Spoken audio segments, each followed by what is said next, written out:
frères et sœurs, amis visiteurs, bonjour. Je vous invite à vous tenir debout. Nous allons commencer notre moment de culte.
Alors dites-moi, est-ce que vous êtes heureux d'être ici en ce matin?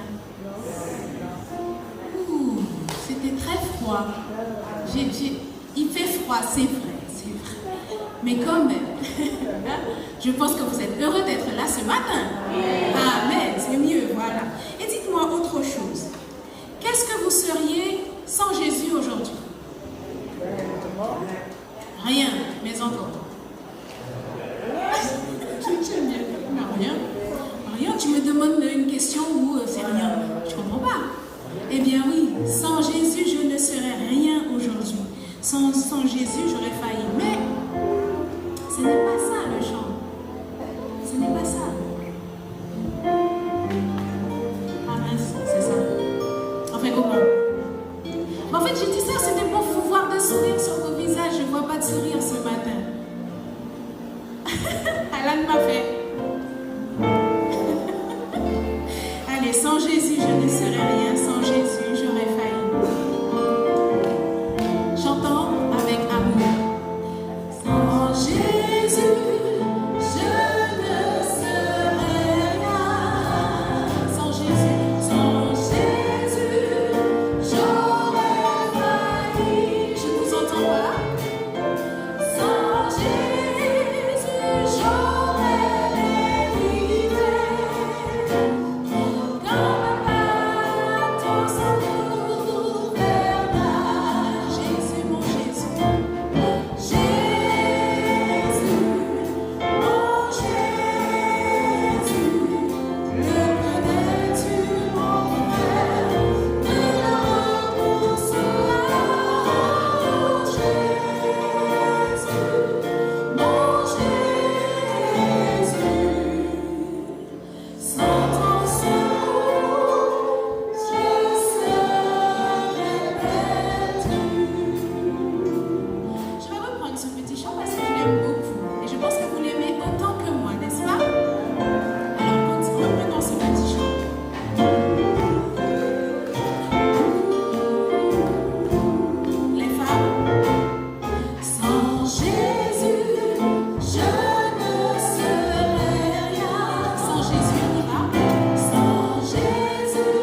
et dont tu es heureux de ne plus faire.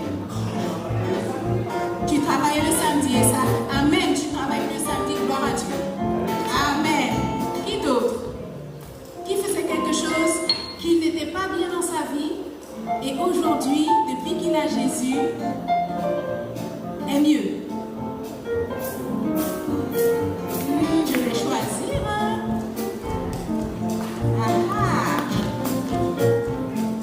Alors, Olivier. J'ai toujours été dans Jésus. Donc... Si je me tonnerre. Tu peux pas me dire que tu n'as pas fait un petit truc, hein? C'est vrai, à un certain moment, j'allais en cours le samedi. C'est vrai, je le fais. Mais grâce à Dieu, j'ai pu... Et ça, c'est bien. Voilà. Maintenant, tu es une nouvelle personne avec Jésus, n'est-ce pas? Je fais mon possible en tout cas. Ah ben oui, on fait tous notre possible, n'est-ce pas? Alors, on va prendre ce petit chant qui dit « Les choses que je faisais, je ne les fais plus. » Il y a une transformation dans ma vie.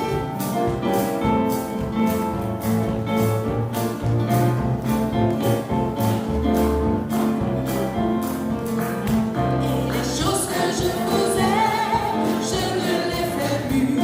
Les choses que je faisais, je ne les fais plus. Oh, les choses que je faisais, je ne les fais plus. Il y a une transformation dans ma vie. Il y a une transformation dans ma vie. Il y a une transformation dans ma vie. Il y a une transformation dans ma vie. Il y a une transformation dans ma vie.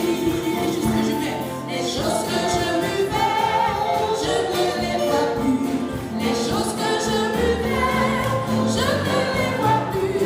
Les choses que je buvais, je ne les vois plus. Il y a une transformation dans ma vie. Il y a une transformation dans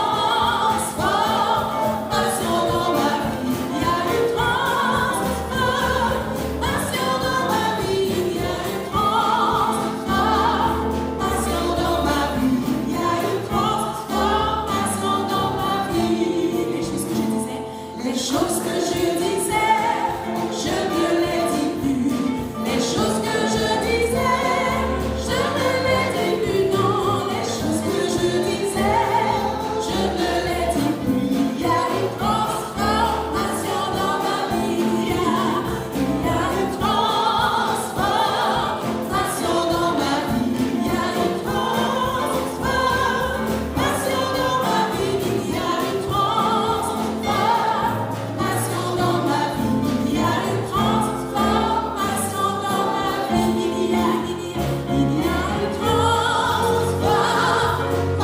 dans ma vie. Il y a une transformation dans ma vie. Il y a une transformation dans ma vie. Il y a une transformation dans ma vie. Amen, amen, amen. Et je vais vous inviter à vous tenir debout afin d'entonner ce dernier petit chant qui dit « Chaque instant de chaque jour qui passe, en Jésus, je puis me confier. »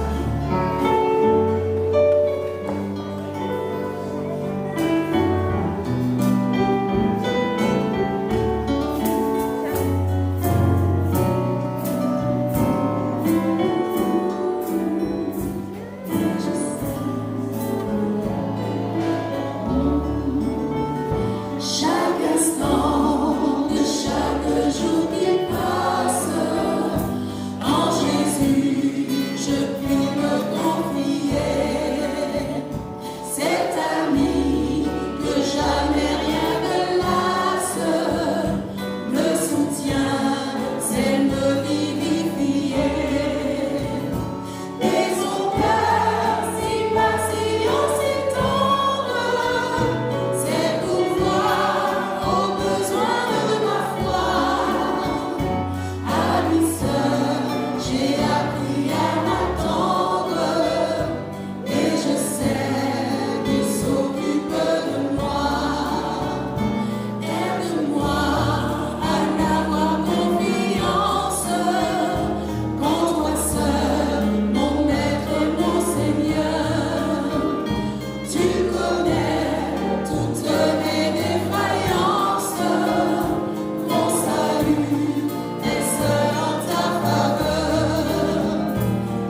prosterner pour la prière.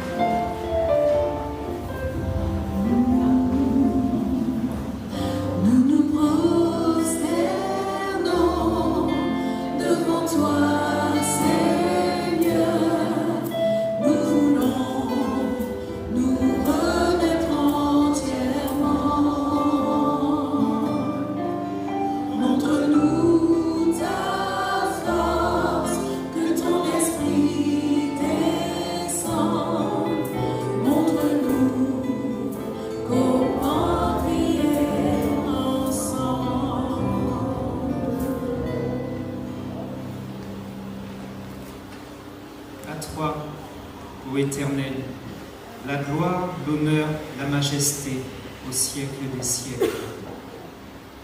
Tu es Dieu, tu es le seul.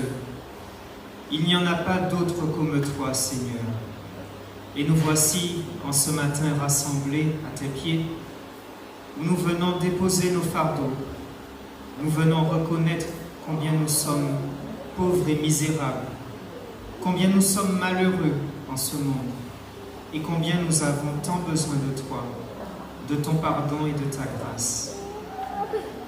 Éternel, toi qui es le Dieu miséricordieux, accorde-nous ton pardon. Purifie-nous, parce que Jésus a payé de son sang et de sa vie, afin que nous soyons rachetés du péché, de la mort. Que ce sacrifice, Seigneur, ne soit pas vain dans nos vies, et par la foi, nous nous approchons de toi, sûrs, Seigneur, que tu entends nos cris et nos prières. En ce sabbat matin, nous voulons reconnaître combien tu es bon et fidèle, Seigneur, combien tu nous permets de continuer à t'adorer, de continuer à nous rassembler, malgré les épreuves et la difficulté de la vie. La souffrance ne s'arrête pas, la misère non plus, la douleur, la maladie. Mais nous avons cette espérance et nous avons en toi la joie de nous retrouver. Nous avons par ton esprit la foi qui nous permet de prier. Et en ce matin, nous savons qu'ensemble, en unissant nos prières, tu nous entendras, tu répondras selon ta volonté au moment que tu auras choisi. Merci Seigneur pour ta fidélité. Merci de recevoir nos cœurs qui s'ouvrent devant toi. Dispose-nous par ton esprit. Dispose-nous d'une même voix à faire monter vers toi nos louanges, nos requêtes et notre adoration en ce jour béni. Seigneur, nous savons que tu nous as donné une arme puissante. Nous ne cherchons pas la puissance en ce monde. Nous voulons simplement que tu fasses éclater ta gloire. Cette arme, c'est de prier tous ensemble. Cette arme, c'est de nous unir dans la foi.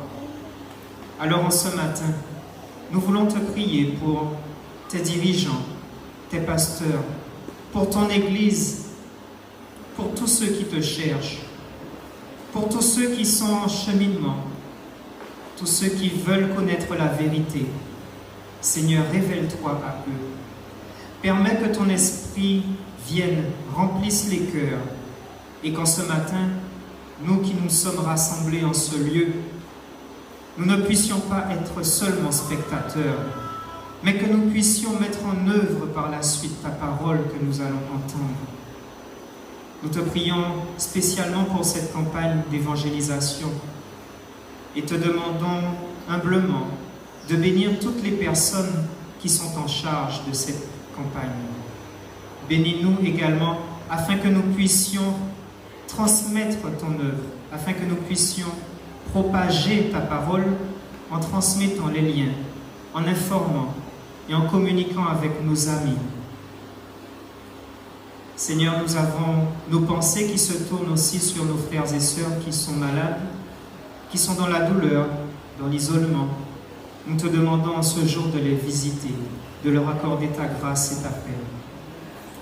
reçois humblement nos offrandes que nous t'apportons. Bénis le prédicateur de ce jour, qu'il puisse, par ces paroles qui viennent de toi, toucher les cœurs de ton assemblée. Ainsi dispose chacun d'entre nous à recevoir la parole de vie. Bénis-nous en ce jour, Seigneur. Reçois humblement notre prière que nous faisons dans le nom de Jésus-Christ, ton Fils, pour ta gloire.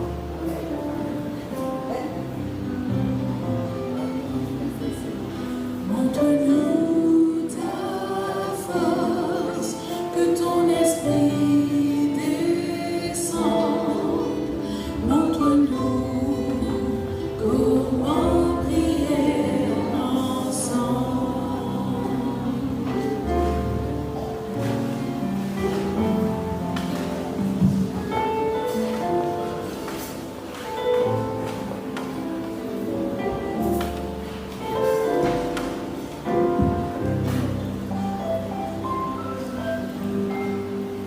Service de fidélité. Tous les enfants d'Israël, hommes et femmes, dont le cœur était disposé, à contribuer pour l'œuvre que l'Éternel avait ordonnée à Moïse, apportèrent des offrandes volontaires à l'Éternel. Exode 35, verset 29.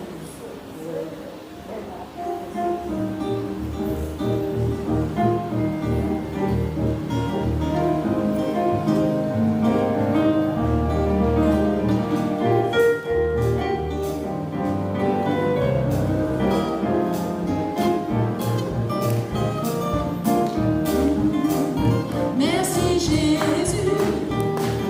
Jésus, de m'avoir béni, oui tu es bon.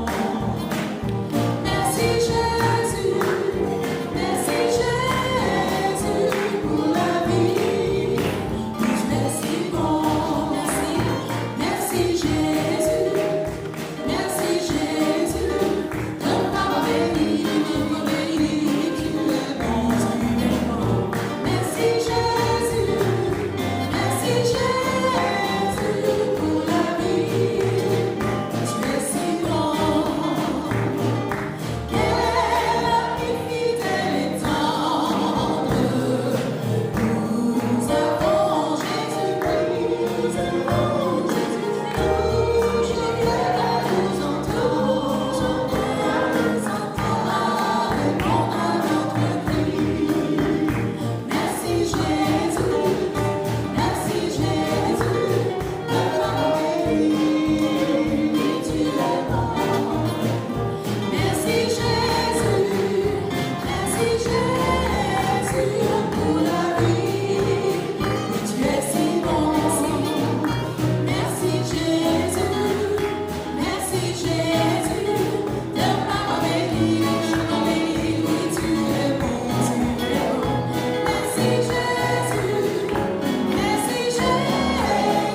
pour la vie, oui tu es si bon pour la vie, oui tu es si bon pour la vie, oui tu es si bon.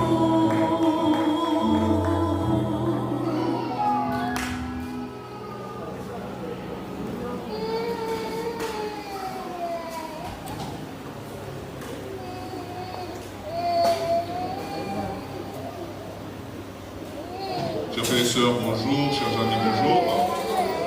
Ce matin, nous sommes rassemblés ici pour adorer notre Dieu, n'est-ce pas? Nous adorons un Dieu qui est mystérieux, qui est grandiose. Nous adorons un Dieu qui existe par lui-même et qui pourtant a le besoin d'avoir d'autres créatures pour lui tenir compagnie, n'est-ce pas? Nous adorons un Dieu qui est esprit et qui pourtant se fait chair, os et chair, comme nous, en la personne de Jésus, pour nous sauver. Merveilleux. Nous adorons un Dieu qui est juste, qui ne laisse pas le pécheur impuni, qui ne le tient pas pour innocent, n'est-ce pas, mais qui est tellement miséricordieux et lent à la colère. Amen. Voilà le Dieu que nous sommes venus adorer ce matin.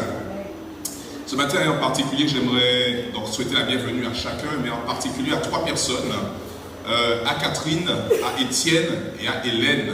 Bienvenue à vous, ce sont des frères et sœurs de l'église de Sion. Voilà. qui se sont engagés, réengagés avec le Seigneur et nous voulons les féliciter pour cela. Bienvenue à vous et passez un bon moment en notre compagnie.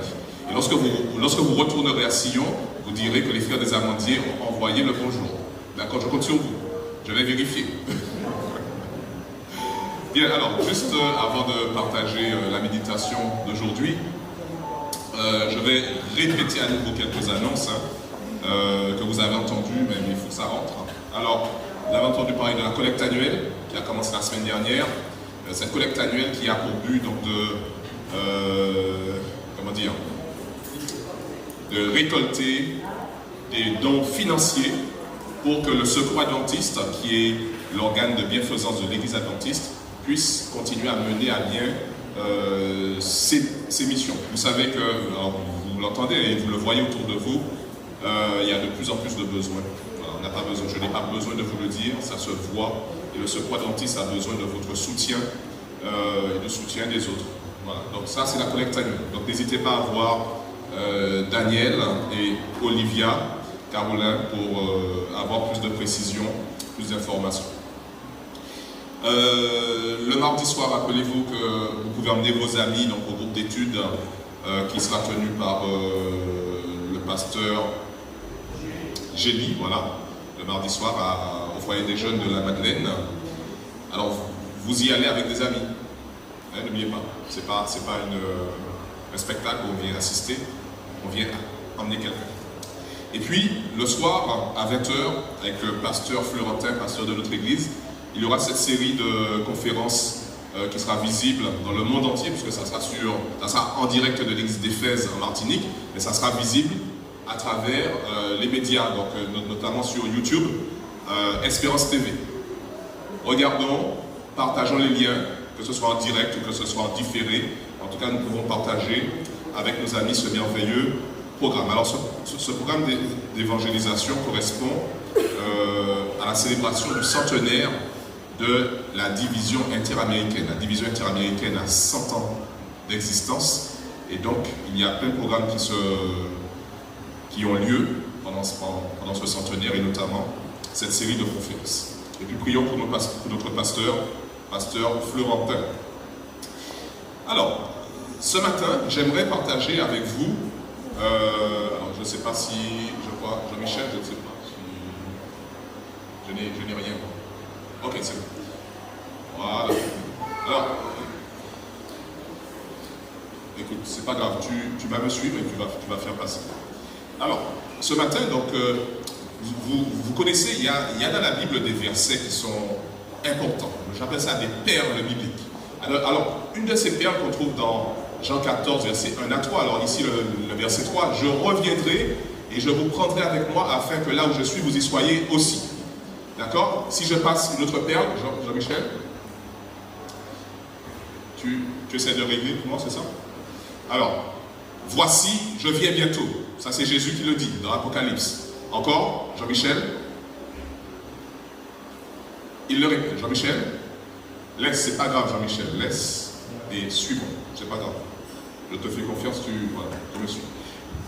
Celui qui atteste ces choses, c'est-à-dire Jésus qui donne cette révélation prophétique à l'apôtre Jean, lui-même, il le dit parce que c'est sa parole, il dit « Oui, je viens bientôt. » Et on répond « Amen, viens Seigneur Jésus. » Alors, la Bible, en fait, et le Nouveau Testament est rempli de citations, de références quant au retour de Jésus, n'est-ce pas?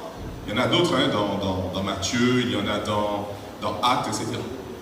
Le retour de Jésus, c'est l'espérance suprême du chrétien. Quels sont ceux d'entre nous qui ont cette semaine pensé intensément au retour de Jésus? C'est bien. Pas tout le monde. Je dois avouer que parfois, on peut être en relation avec Dieu, on peut être en communion avec Dieu, et puis oublier justement cette merveilleuse promesse, d'accord, au quotidien, parce qu'on n'y pense pas, forcément. Ce matin, j'aimerais justement si pour une raison ou pour une autre, vous n'y pensez pas, vous n'y pensez plus, vous avez du mal à y penser, du mal à accepter cette promesse, que ce message de ce matin, merci Jean-Michel, que ce message de ce matin puisse nous aider justement à retrouver l'urgence la réalisation de cette promesse. Alors, vous allez prendre la Bible dans Psaume 90, verset 4. Psaume 90, verset 4. Psaume 90, verset 4. Alors, c'est un psaume que vous connaissez aussi. Le verset 4 nous dit « Car 1000 ans sont à tes yeux », on parle de Dieu, « car 1000 ans sont à tes yeux, comme le jour d'hier quand il n'est plus, et comme une veille de la nuit. » 1000 ans sont à tes yeux, comme le jour d'hier quand il n'est plus, et comme une veille de la nuit quand il n'est plus. Le retour de Jésus, bien qu'étant l'espérance suprême du chrétien, nous met quand même au défi, n'est-ce pas? Jésus dit « Je reviendrai, je vous prendrai avec moi ». Il dit aussi « Je viens bientôt ». Il le répète encore « Je viens bientôt » et j'atteste cela. Mais le bientôt, ça fait près de 2000 ans, n'est-ce pas? Si on estime que Jésus, il a fini son ministère en l'an 31 à peu près, de 31 à... Voilà, donc là on est à 1991 ans, me semble-t-il. Oui, 89 ans, voilà. C'est bien ça? 90, oui. C'est pas grave. Vous avez compris. En tout cas, on est à près de 2000 ans. Près de 2000 ans, Jésus a fait cette promesse et il n'est toujours pas revenu. Et beaucoup de personnes, en fait, se lassent de cela. Lorsque les adventistes, ils se sont organisés en église en 1863, me semble-t-il, ils espéraient également le retour de Jésus. Et ça fait quand même plus de 170 ans. Il y a des générations qui se sont succédées. On a continué à prêcher l'évangile. Mais ici, la Bible nous dit que Dieu, en fait, il n'est pas comme nous, soumis au temps. 1000 ans pour Dieu, c'est comme un jour. Alors que pour nous, un jour, parfois, peut être long à vivre quand il est pénible. Pour Dieu, 1000 ans, c'est rien, c'est comme un jour. En fait, Dieu, il n'est pas aussi pressé que nous. Nous aurions voulu que Dieu revienne tout de suite, n'est-ce pas? Dieu, lui, n'est pas pressé. Il n'est ni en retard, ni pressé, ni en avance. Il a son heure, son programme, il a son temps. Et le temps de Dieu n'est peut-être pas le nôtre, mais il nous faut accepter que ce Dieu qui est hors du temps va pouvoir organiser notre temps de telle manière à pouvoir faire converger toutes ces actions vers cette merveilleuse réalisation. Nous avons un exemple de cette idée où Dieu, bien qu'étant hors du temps, n'étant pas tributaire du temps, il organise son plan de rédemption à travers le temps qui nous affecte nous. Alors, l'un des exemples qu'on peut prendre, c'est celui de la vie de Jésus sur terre. Celui de la vie de Jésus sur terre. Alors, par exemple, dans Galates 4, verset 4, on nous dit que lorsque les temps ont été accomplis, Dieu, qu'est-ce qu'il a fait? Il a envoyé son fils, né d'une femme, né sous la loi. Lorsque les temps ont été accomplis, à quel moment est-ce que Dieu avait dit qu'il aurait envoyé un Messie? Où est-ce qu'on voit la première notion où Dieu dit il y aura un Messie qui viendra pour racheter l'humanité? Dans Genèse. Voilà, on l'a vu pendant ce trimestre dans la leçon de l'école du sabbat. Selon la chronologie biblique, il y a pratiquement 4000 ans entre cette mention-là et puis la venue de Jésus. 4000 ans.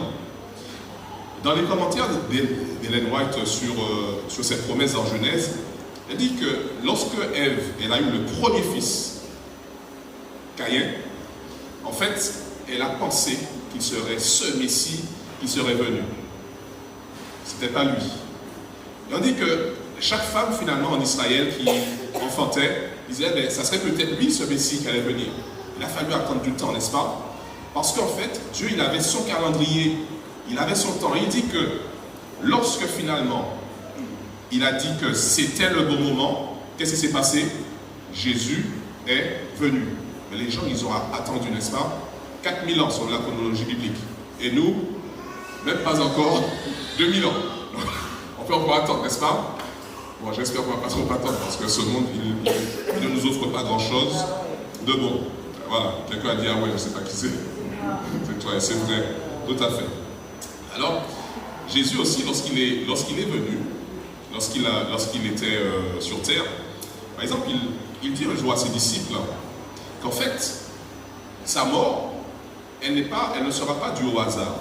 Ce n'est pas les hommes qui auront choisi à quel moment lui va mourir. C'est vrai que Jésus, il était toujours espionné pour qu'on puisse le tuer. Il était toujours menacé, mais il est mort au moment où il a décidé, c'est-à-dire où Dieu a enfin réalisé son plan parce que le temps était venu. Il dit, à un certain moment, il leur dit, mon temps n'est pas encore venu, mais votre temps est toujours prêt.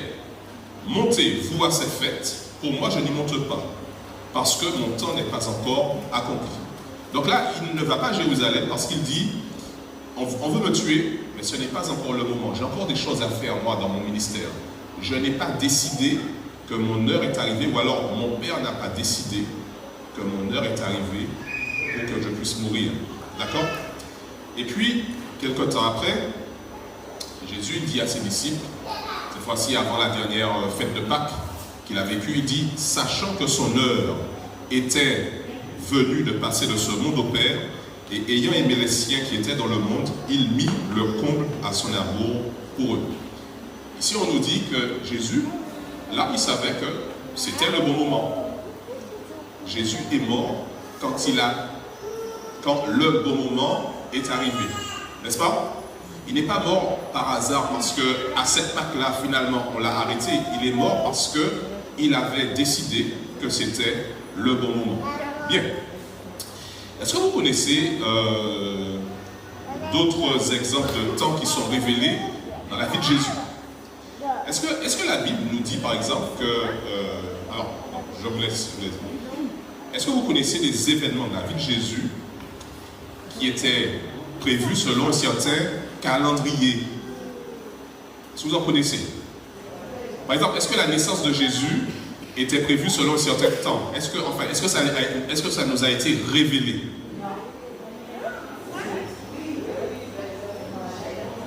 Non.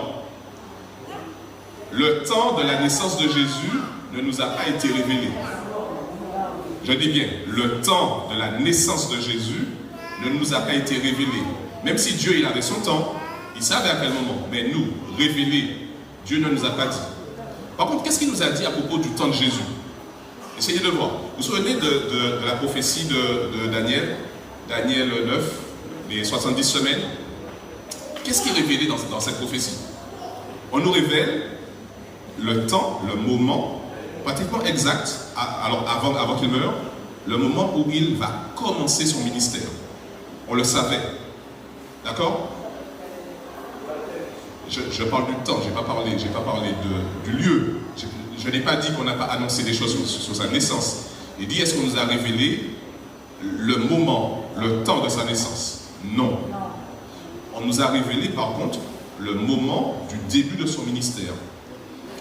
On nous révèle également, toujours dans cette prophétie des 70 semaines,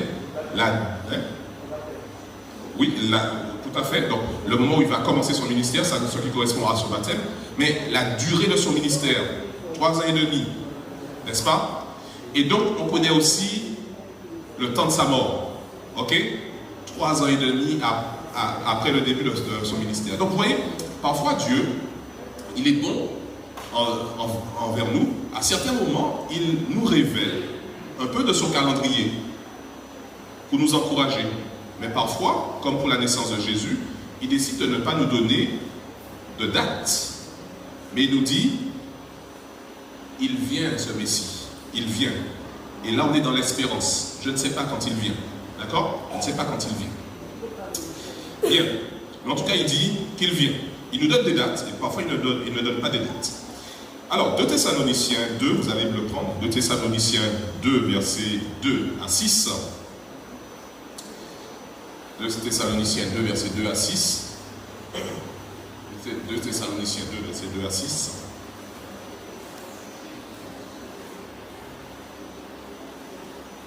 Alors, c'est l'apôtre Paul qui donne un enseignement sur le retour de Jésus. C'est bon, tout le monde a trouvé 2 Thessaloniciens, c'est après Romains, Corinthiens, Galates, Éphésiens, Philippiens, Colossiens et Thessaloniciens. Voilà. C'est bon? Ok, tout le monde a trouvé. Alors, on lit ensemble. 2 Thessaloniciens 2, verset 1. À partir du verset 1. On va lire à partir du verset 1. Pour ce qui concerne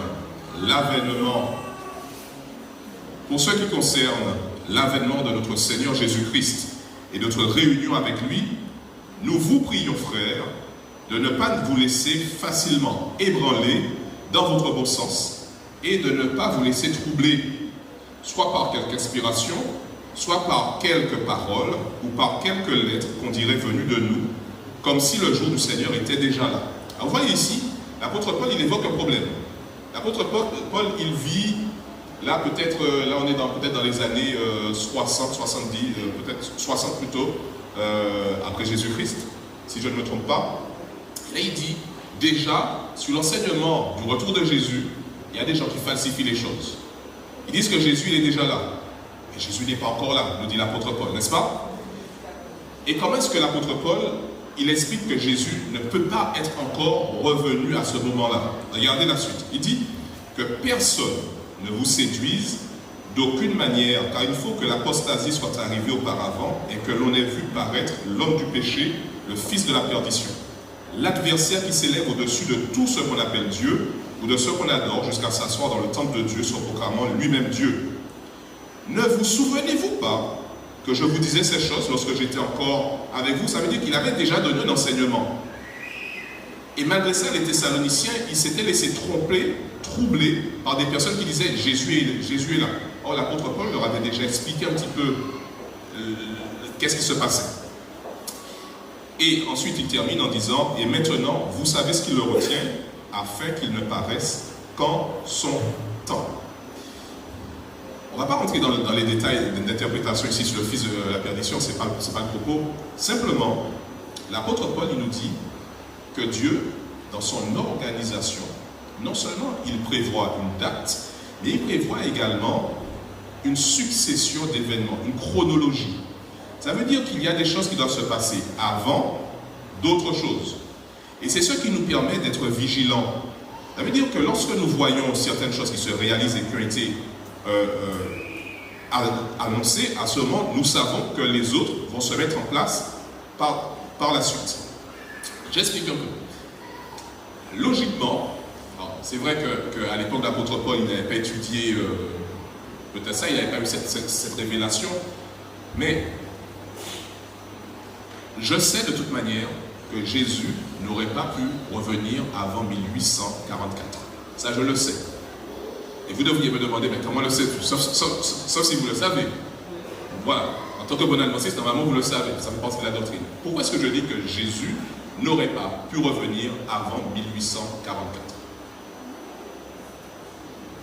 Donc, ça ne servira à rien que les gens attendent avant 1844 de dire quand est-ce que Jésus va revenir. De toute manière, tant que 1844 n'était pas arrivé, Jésus n'aurait pas pu revenir. Après, oui, mais pas avant. Pourquoi? D'où je sors ça? D'où je sors ça? De la Bible. Et oui, forcément de la Bible. Heureusement pour vous d'ailleurs. D'où je sors ça? Daniel. Voilà, la prophétie de Daniel sur les 2300 soirées matin.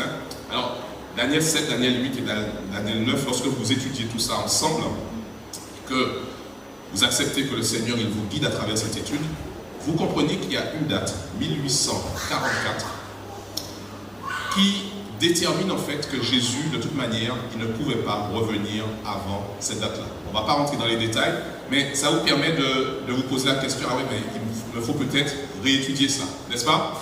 C'est pour vous donner de la matière aussi. Voilà, donc comme ça la prochaine fois peut-être que quelqu'un d'autre va pouvoir parler de cela. Alors, résumons jusqu'à maintenant ce que nous avons vu. Dieu, il est hors du temps, il ne fonctionne pas comme nous, il n'est pas impatient, il n'est pas en retard, il n'est pas en avance. Il a son programme, il a son temps, et c'est lui qui a fixé à quel moment les choses se produisent. Le retour de Jésus, il est fixé au moment où Dieu va le décider, n'est-ce pas? Dieu également, parfois il nous révèle des moments pour nous permettre d'avancer étape après étape, pour nous encourager, mais parfois il ne nous révèle pas de date. Le retour de Jésus, comme sa naissance, n'a pas été prédit avec une date particulière. Si jamais vous entendez quelqu'un qui vous dit que Jésus il revient à telle date, alors vous faites comme l'apôtre Paul, là vous dites non mais personne ne va m'ébranler dans mon bon sens. Parce que l'enseignement biblique, il ne me permet pas de dire que Jésus revient à telle date. N'est-ce pas? Bien. Alors, essayons de voir maintenant la question suivante. Est-ce que Dieu dirige lui-même son calendrier? Ou alors, il est juste un spectateur en dehors du temps et puis qui voit simplement le film de l'histoire de l'humanité qui passe. C'est-à-dire que comme Dieu, il n'est pas affecté par le temps, il peut voir le passé, le présent, le futur, mais est-ce que c'est vraiment lui qui dirige le temps de l'histoire? Est-ce que vous comprenez la différence? On peut se poser cette question. Est-ce que Dieu, il est juste un spectateur et donc il est capable de prévoir, enfin de nous dire ce qu'il a vu et donc il subirait ce qui se passe? Ou alors est-ce que Dieu, quand il dit par exemple, Jésus va commencer son ministère en l'an 28 par exemple, horaire, 27-28, d'accord? Est-ce qu'il l'a dit parce que c'est lui qui veut que ce soit là? Ou alors il le dit parce qu'il a vu que c'était là que ça allait se réaliser? Alors, on va essayer de comprendre ça à travers une prophétie, rapidement. Jérémie 25, versets 11 et 12. Alors, je crois que j'ai affiché. Voilà. Alors, Jérémie 25, versets 11 et 12. Jérémie, il a cette prophétie plusieurs années avant que Jérusalem soit détruit par les Babyloniens. Il dit la chose de la part de Dieu. Tout ce pays deviendra une ruine, un désert, et ces nations seront asservies au roi de Babylone pendant 70 ans. Donc, il avertit, il dit punition de Dieu parce que vous avez été désobéissants, vous n'avez pas été dans la mission que Dieu vous a confiée, vous êtes détournés. Mais là, je vais permettre que le malheur vous arrive, d'accord? Et pendant 70 ans, le roi de Babylone, l'empire babylonien va vous dominer et dominer également toute une partie de cette région. 70 ans. Et puis, Dieu dit la chose suivante, mais lorsque ces 70 ans seront accomplis, je châtierai le roi de Babylone et cette nation, dit l'Éternel, à cause de leurs iniquités.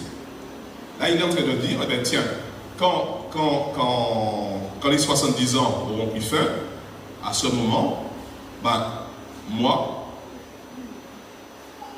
je vais décider que Babylone sera aussi punie par d'autres.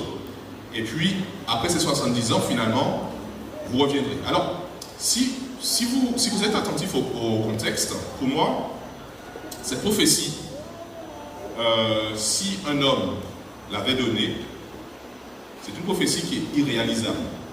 Vous savez pourquoi? Alors, en l'an 605, avant Jésus-Christ, il y a Nebuchadnezzar, donc il arrive en Palestine, il emmène des prisonniers, d'accord, donc il fait la guerre, il emmène des prisonniers de Juda, notamment des nobles. Il prend également des ustensiles du temple de Dieu, et puis il emporte tout ça un peu plus loin dans son territoire. Quelques années plus tard, il revient parce que en Palestine, le royaume de Juda est en train de se rebeller.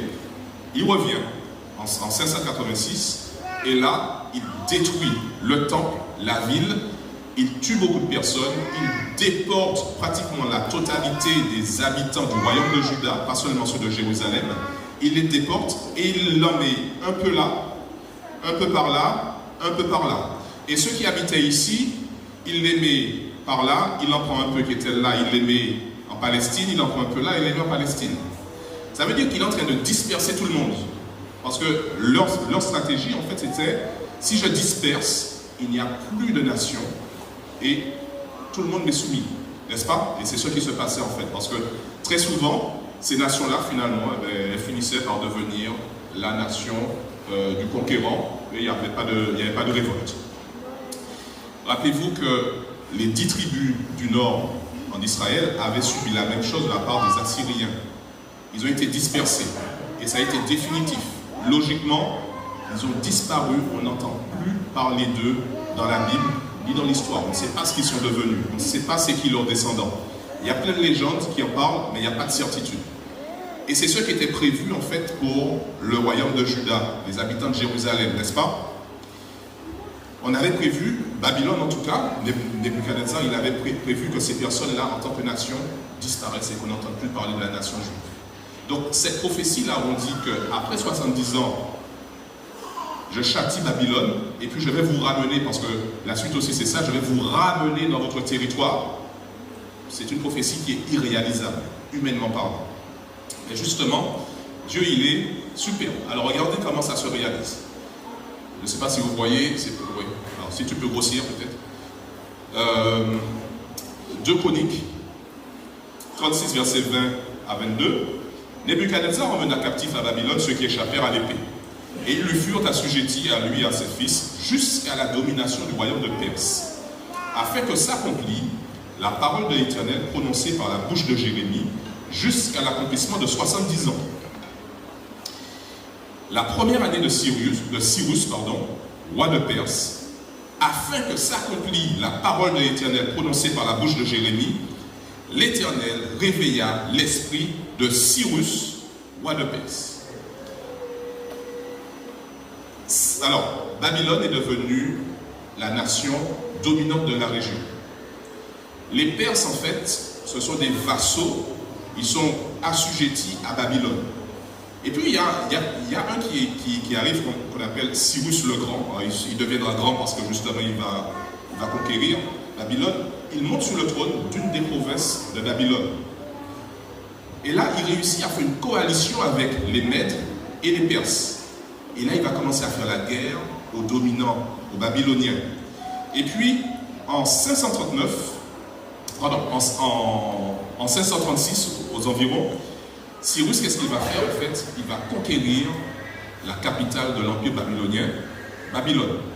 Et là, l'empire babylonien est terminé. Et si vous comptez, tout à l'heure, on était en 605 quand Nebuchadnezzar est venu prendre les ustensiles de la maison de Dieu, commencer à déporter les gens, d'accord? Et là, on arrive à 536. Ça fait combien de temps? Mais on est dans les environs de 70 ans. Ça s'est réalisé là, en fait. Et puis, en 636, Cyrus, qu'est-ce qu'il fait? Il fait un décret qui autorise les Juifs dans n'importe quelle partie de son territoire à retourner à Jérusalem, à récupérer les ustensiles du temple que Nebuchadnezzar avait pris 70 ans plus tôt. Ils les récupèrent et ils peuvent les ramener et reconstruire le temple de Jérusalem. Et non seulement ça, si vous lisez Néhémie et Esdras, on leur donne même aussi de l'argent, des provisions, des hommes pour pouvoir rebâtir tout ça. Dieu est merveilleux, il l'a prévu. Et en fait, ce qui est bien, c'est que on dit que Dieu, il a, alors regardez le dernier verset, la fin, afin que s'accomplisse, pour que s'accomplisse la parole qu'il avait donnée à Jérémie, qu'est-ce qu'il a fait? Il a réveillé l'esprit de Cyrus. C'est pas un hasard. Cyrus n'est pas arrivé au trône, il n'a pas conquis Babylone par hasard ou par sa propre force. Dieu, qu'est-ce qu'il fait? Il utilise Cyrus. Il décide que maintenant, ton temps est là et c'est toi qui vas servir mes intérêts. Dieu est capable d'utiliser un monarque qui ne croit pas en lui pour qu'il réalise ses intérêts, pour que le temps puisse se précipiter et s'accélérer, pour que la réalisation de son temps puisse s'accomplir. C'est pas merveilleux? Est-ce que parfois vous avez l'impression que Dieu tarde à réaliser sa promesse suprême, que Jésus revienne? Parfois on se dit, oui, mais je ne vois pas trop comment ça serait possible. Dieu est capable d'utiliser même des non-croyants pour précipiter les événements afin que le temps puisse s'accélérer pour que son projet, il aboutisse au temps qu'il a fixé. Ça, c'est ce Dieu que nous adorons, n'est-ce pas? Merveilleux. Alors, mais, maintenant que vous savez ça, comment réagir à ces informations que vous avez? Alors, on va aller dans Daniel 9. Toujours, on reste dans cette idée des 70 semaines. Pardon, des 70 ans. Le prophète Daniel, il est à Babylone. et il va vivre justement cet événement de la fin des 70 ans. Mais juste avant de le vivre, on dit la chose suivante. Daniel 9, verset 1. La première année de Darius, fils d'Assuérus de la race des Mèdes, lequel était devenu roi du royaume des Chaldéens. Alors, dans ce Darius-là, en fait, on pense qu'il s'agit en fait de Babyloniens qui étaient en même temps associés aux Mèdes, et que Cyrus a laissé sur le trône de Babylone le temps qu'il aille finir ses conquêtes ailleurs et revienne à Babylone. D'accord? Donc, lui, il est roi, là, de Babylone. Il fait la régence pour Cyrus. La première année de son règne, moi Daniel, je vis par les livres. Donc, il a lu les livres saints, qu'il devait s'écouler 70 ans pour les ruines de Jérusalem, d'après le nombre des années dont l'Éternel avait parlé à Jérémie le prophète. Et qu'est-ce qu'il fait Daniel? Verset 3. Alors je tournai ma face vers le Seigneur, Dieu, afin de recourir à la prière et aux supplications, en jeûnant et en prenant le sac et la cendre. Daniel, il a l'information. Les 70 ans sont presque terminés. Mais Daniel, il ne voit pas trop comment c'est possible en fait. Humainement, c'est pas possible. Qu'est-ce qu'il fait Daniel? Est-ce qu'il se dit, bon, de toute manière, Dieu, il peut se débrouiller?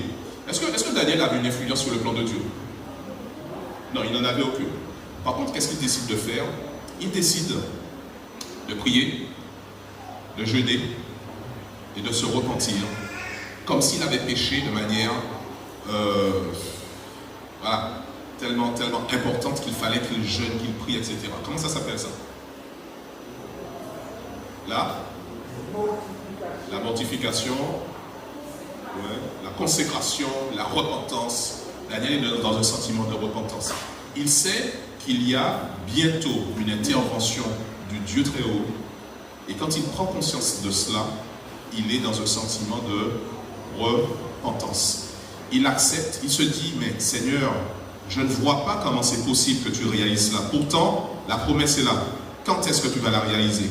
Mais au lieu de dire cela simplement, il rentre dans un processus de repentance et de reconsécration à Dieu.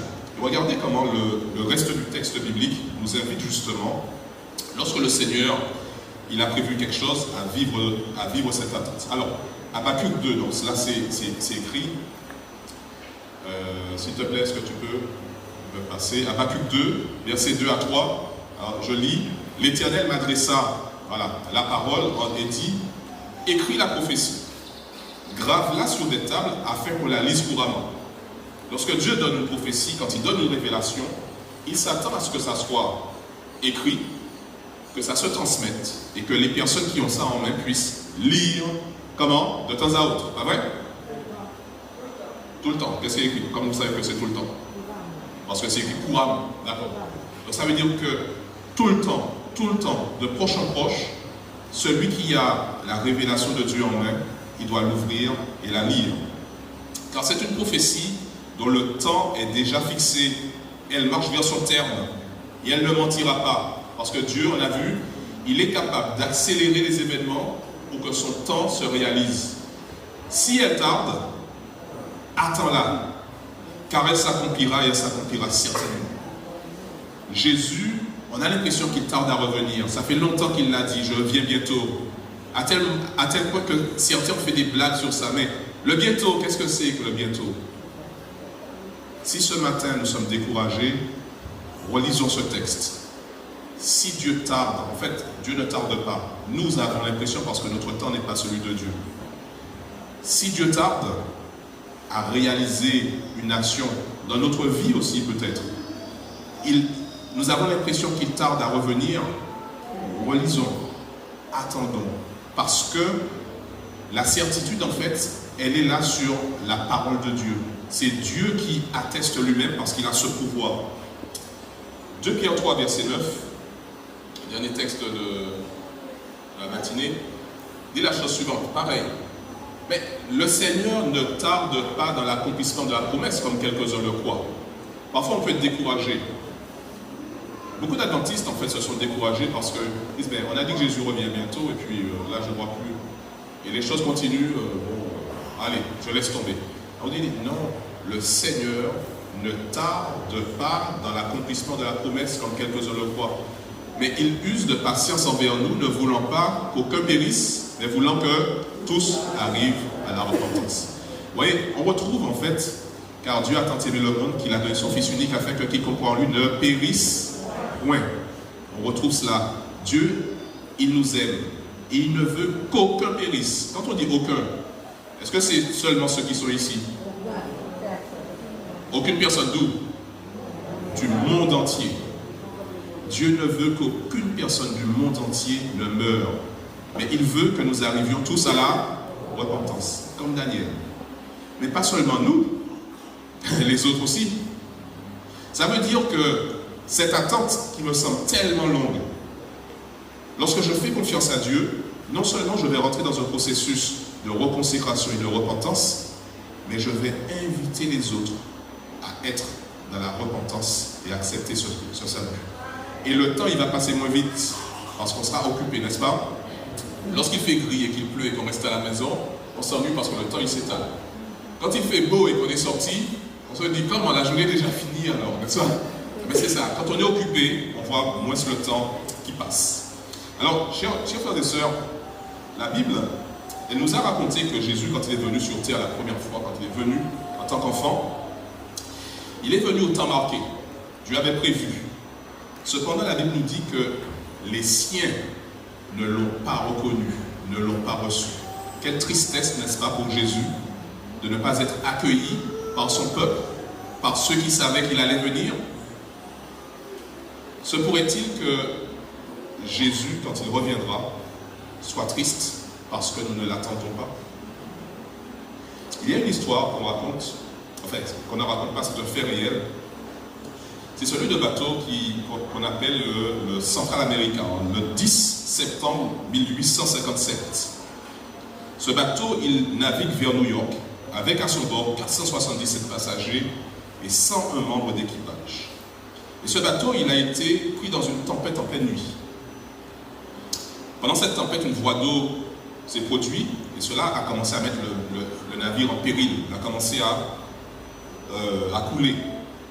Alors, le lendemain, dans la journée, en fin de journée, un autre navire a aperçu le signal de détresse du Central America. Et ce navire, il s'est approché. Le capitaine de ce navire, il a fait parvenir un message au Central America en leur disant, mais quel est votre problème? Et la réponse, nous avons une grave avarie et nous coulons. Restez à côté de nous jusqu'à demain matin.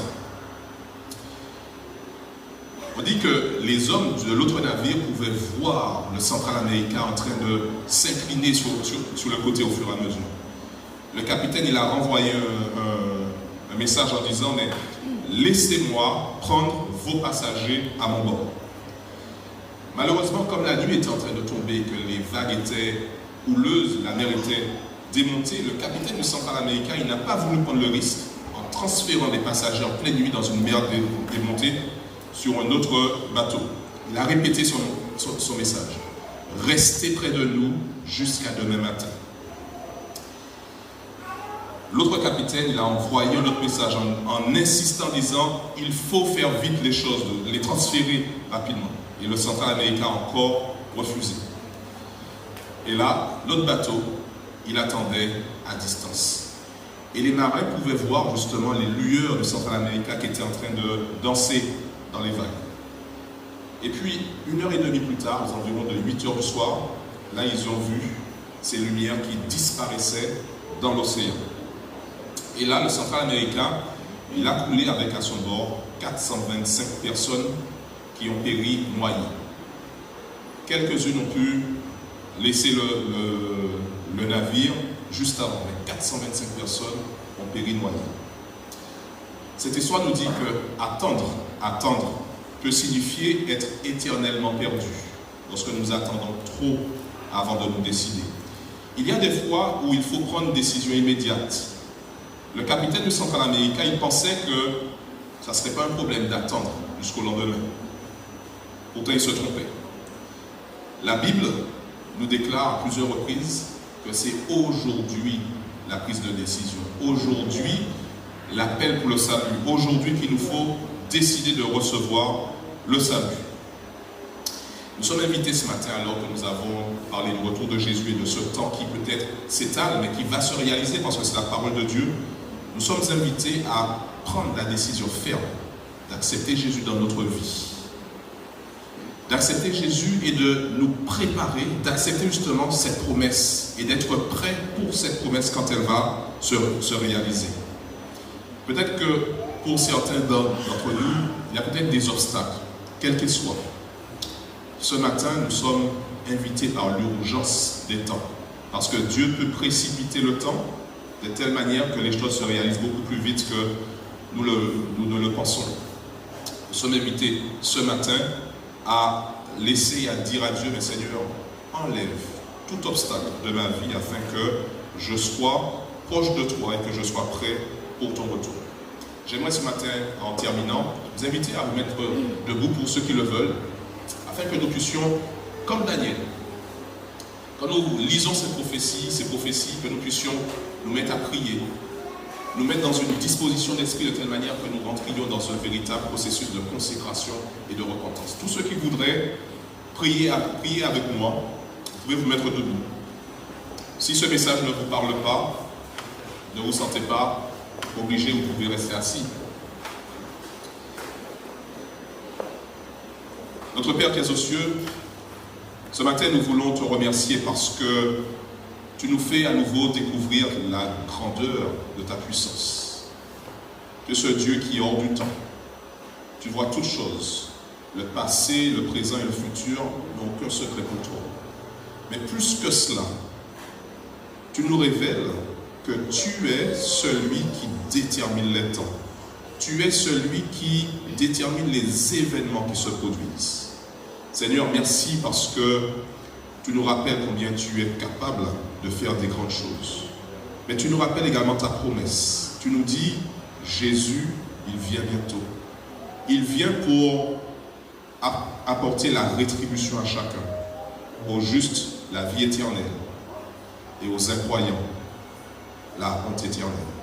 Nous voulons être du côté des justes et pouvoir vivre l'éternité avec toi. Mais ce matin, tu nous invites à t'accepter pleinement. Peut-être que dans cette salle, et moi en premier, je veux te demander de lever les obstacles qui pourraient me retenir loin de toi. Que chacun dans cette salle aussi, quel qu'il soit, et quels que soient ces obstacles, puisse te regarder, t'appeler à son secours et se confier en toi. Parce que toi seul es la source, la solution à tous nos problèmes, à toutes nos difficultés. Mais Seigneur, merci encore. Aide-nous à toujours contempler ces promesses, à toujours garder les yeux fixés sur ce merveilleux message. Je veux te prier en te remerciant encore et en comptant sur ton secours, au nom de Jésus. Amen. Nous pouvons rester debout et entonner les paroles du numéro 112.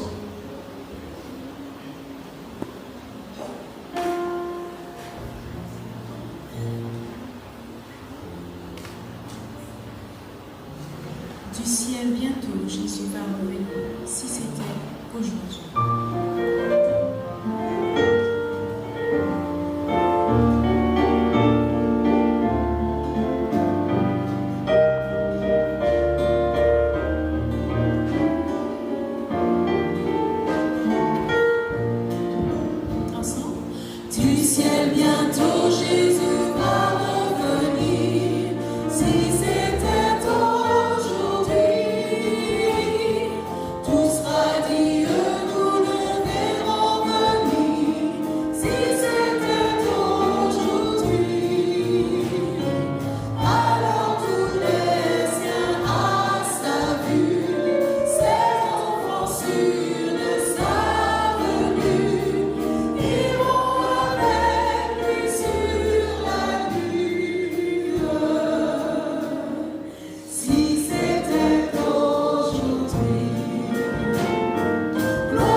Seigneur nous bénisse et nous protège.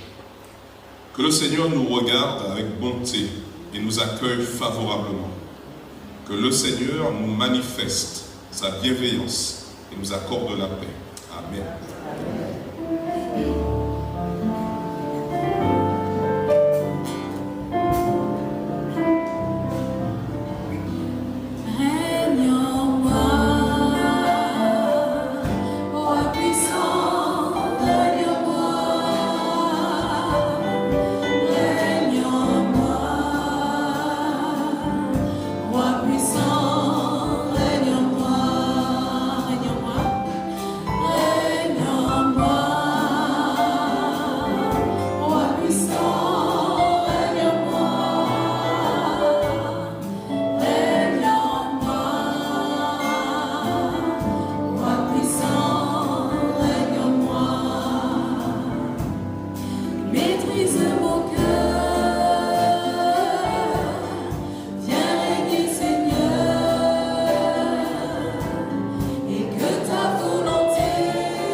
Soit